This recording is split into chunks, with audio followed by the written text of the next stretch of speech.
Hello, hello, hello everyone! Nandito po tayo sa tindahang pagkaing Pinoy. Of course, ito yung restaurant na pinipuntahan ng mga Pilipino na tambayan dito. So, welcome itong tindahang pagkaing Pinoy na makikita natin sa San Jose, California. And of course, dito ang parking area. So, yan, nandiyan yung asawa ko nakapark habang naghihintay sa akin. Bigas sa Randy Reyes. And of course, ikaw, samahan tayo nyo ako at papasok tayo dito. So, this is Filipino fast food. Kilala po siya sa mga iba-ibang klaseng pagkain Pinoy. So, it's like a all-day breakfast siya. So, meron siya mga specialty dito. And of course, if you're coming every Tuesday special, meron siyang breakfast meal and combo meal, the free soda and water. Ano pa hinantay nyo? And of course, yan. Yung mga iba-ibang klaseng silog, right? Meron silang crispy pata, chicharong bulaklak, turon saging, and egg roll, and fried pork belly, at saka mga iba-iba pa. And of course, like go, samahan niyo ako. And of course, kasama natin ang magandang tindera si Ate Marilyn. And meron tayong iba-ibang Filipino product, you know? Hi Elaine, nag-live ako dito.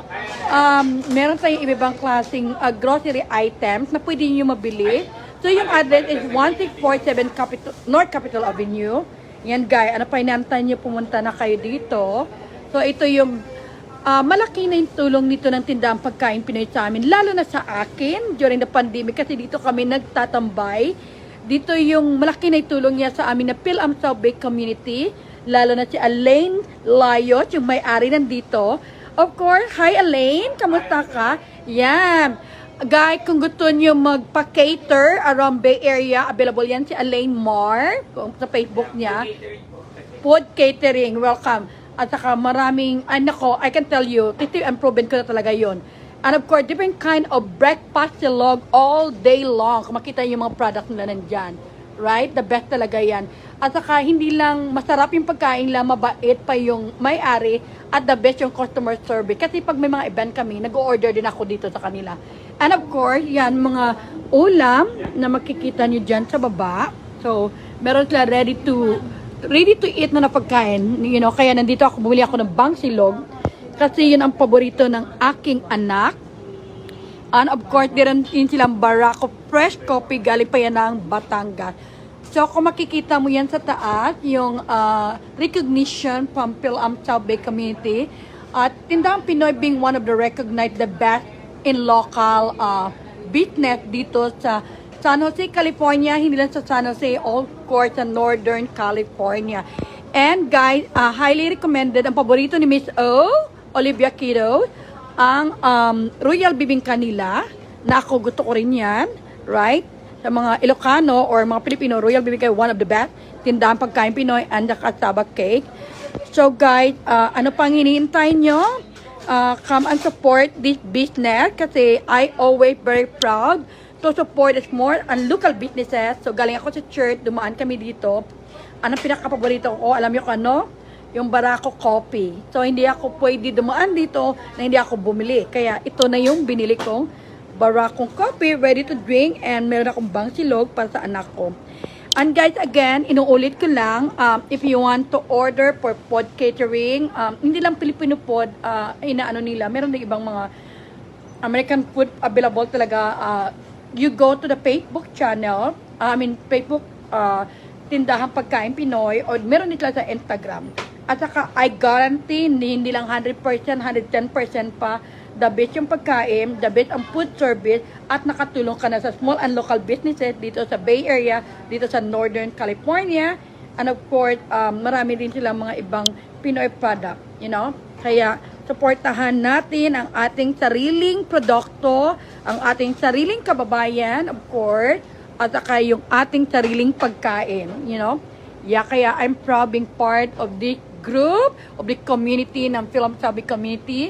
At saka si Joyce Layot, yung asawa ni Elaine, yun ang one of my best friend dito sa Amerika na kasama kami nagtutulungan sa mga Filipino community. And again, guys, come to Tindahang Pagkain Pinoy, 1647 North Capitol Avenue.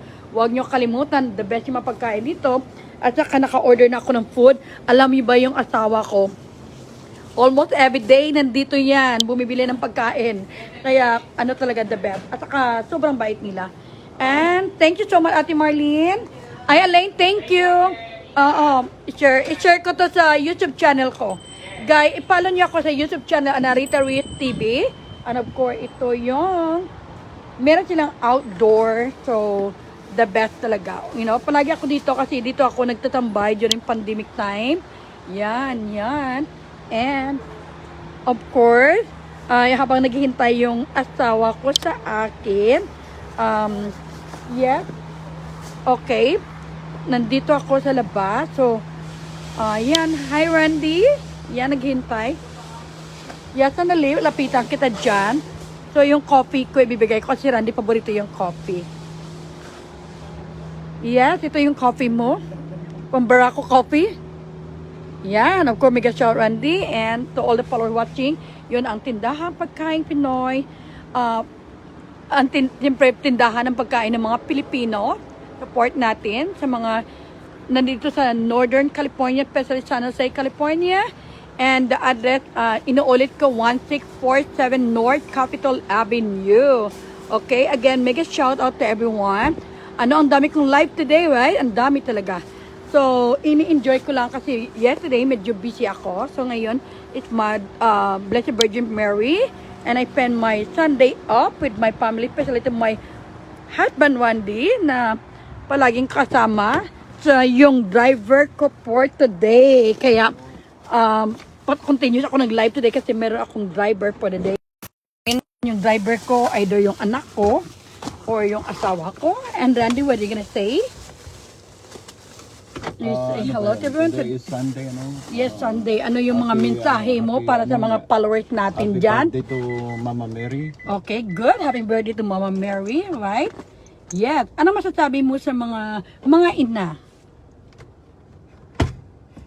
Yeah, so you can have aside sa happy birthday Mama Mary, meron ka bang sabihin sa mga ina na nanonood, especially sa mga single mom dyan, ibang bansa?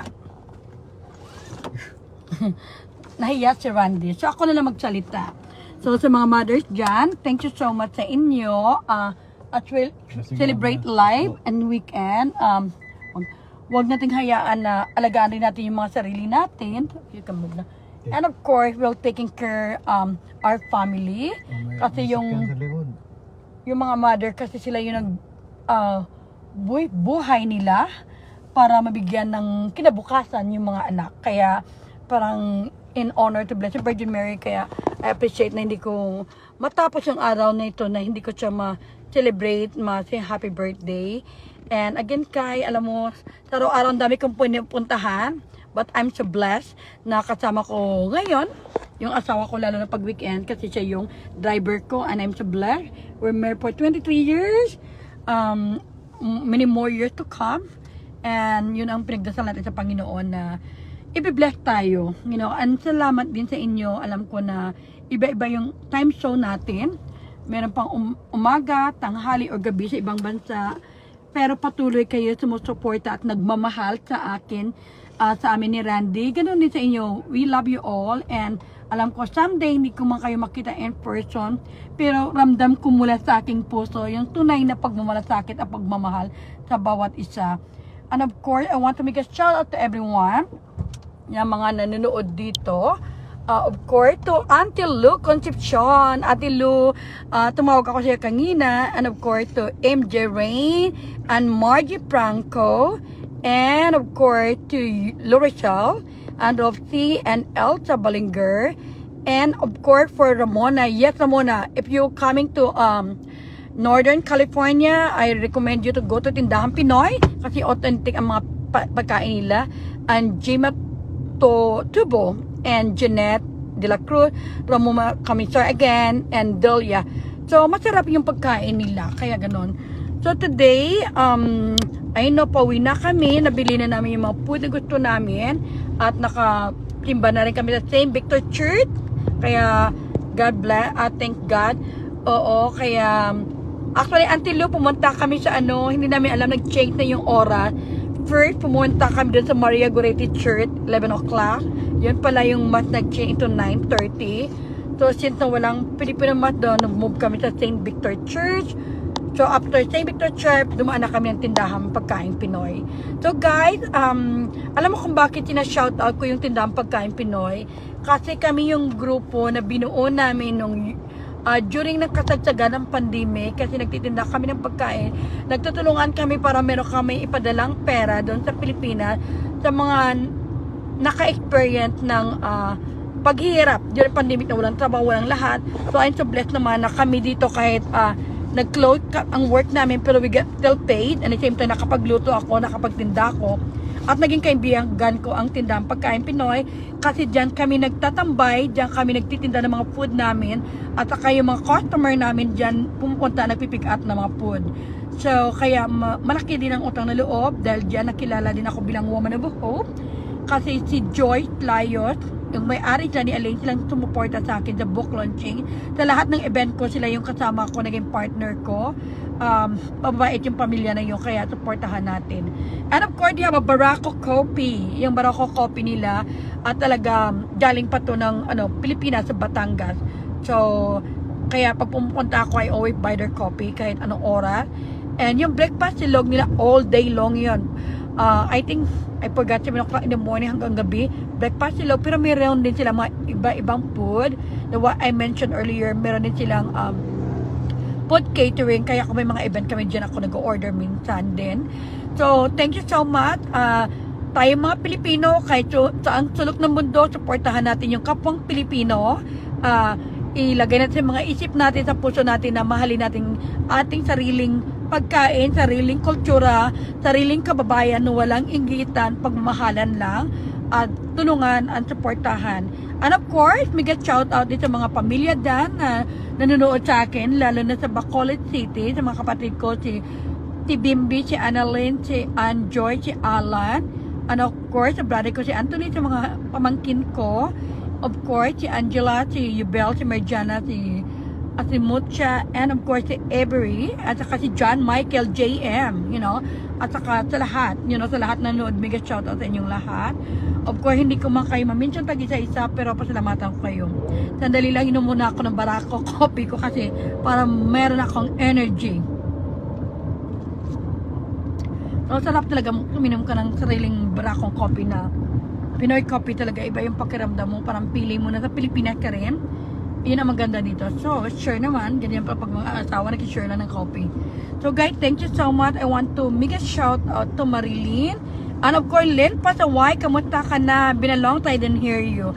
Sa lahat sa inyo, sa buong mundo, mega shout out. And then, sa mga hindi ko, pasensya na ako, medyo busy ako kasi meron na akong pinapokot for this month until December 31 na sinasabi ko na I give most priority.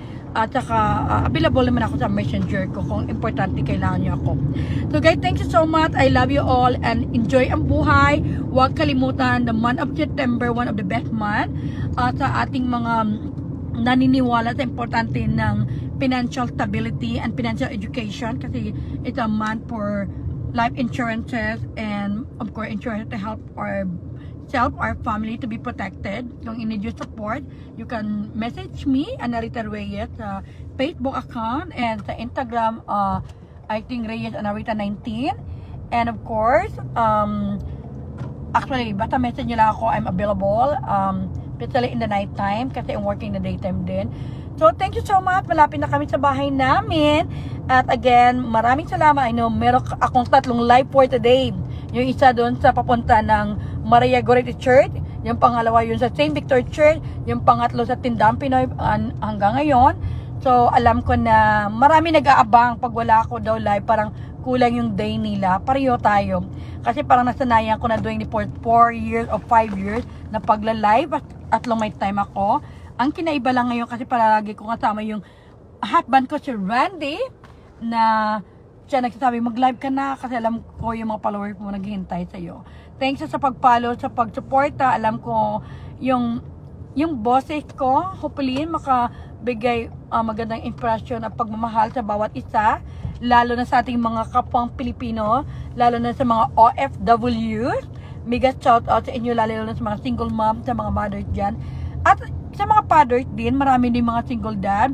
Sa mga father din na tumayo bilang nanay at tatay sa mga anak nila, sina-shout out ko rin kayo.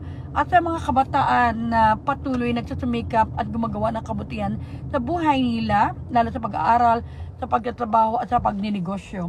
Again guys, isang mapagpalang umaga, tanghali, gabi, kung saang sulok ng mundo kayo. Continue to spread kindness, love, generosity. Always remember that God loves us. God bless us abundantly together with all the members of our family. At sinama ko kayo sa aking panalangin for today, especially sa Holy Mass, na sinabi ko kay Lord na i-bless yung mga tao naging part ng journey ko, either virtually or physically. The Lord blessing upon us. Patuloy tayo maging matatag at huwag kayo mawala ng pag-asa sa buhay, kasi yung palagi kong sinasabi, whatever your present situation, it's not your final destination. Kung ano man pinagdaanan nyo, hindi na yun katapusan pa ng buhay nyo. Marami pang magagandang mangyayari sa iyo. We always remember to stay focused, disciplined, and being consistent in our life kung ano yung mga goal natin na mararating natin. Kaya kailangan positive tayo sa buhay at palaging masaya. And of course, the more you being happy, worry less, positibong buhay, lalo gaganda ang buhay, we stay longer, and the same time, enjoy natin kasi ang blessing ni Lord para sa ating lahat. At don't forget to make a devotion to the Blessed Virgin Mary. Itong isang kwento ko, hindi ko alam kung alam ng asawa ko to. Bago po ako nag-asawa, nagkaroon ako ng ovarian cyst. Ang sabi ng doktor sa akin, kasi dalaga pa ako noon, baka hindi po ako magkaanak and baka magkaroon ako ng surgery. So before I got married, bago akong kinasal, 2 months na nag-ano ko sa OB-GYN ko, pinainom ako ng mga pills, mga gamot, hindi ko naman kung ano yun. At pumunta ako sa Our Lady of Miraculous Medal, nagdasal ako doon. So, nagdasal ako doon na sana i-bless ako ni Lord kasi yun sabi niya, may ovarian cyst ako, mag-asawa ako, hindi ako magkaroon ng anak. Believe me or not, God blessing answered my prayer. So, nag-asawa ako, after a few months, I got pregnant with my son Joseph. Kaya, pa nagdasal ka, nag-devotion ka, kaya I'm very devoted to the Blessed Virgin Mary. Kaya, suot ko nga kulay blue and white kasi how important to believe, have faith and the miracle. You know, kasi lalo na sa mga ina, yung panalangin ng isang ina ay dinidinig ng ating Panginoon. At saka maraming miracle nangyayari ng panahon ng ni Blessed Virgin Mary and ni Jesus Christ because of sa support ni Blessed Virgin Mary sa kanyang anak na si Jesus. Guys, thank you so much. I know mawala na yung signal ko kasi nandito na kami sa parking area namin, sa tirahan namin.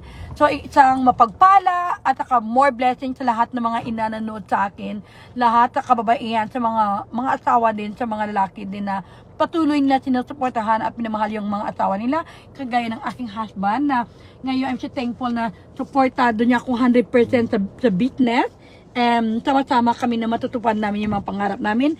Hindi lang para sa sarili ko, para sa aking pamilya, sa aming mga anak, sa mga taong tinutulungan ko, at sa mga taong maging bahagi ng aking buhay. Thank you so much. I love you all and God bless us all. Again, ako ay si Anarita Compuriet, nagsasabi, ang buhay ay puno ng pag-asa. Sa Diyos lang tayo umaasa at magtiwala.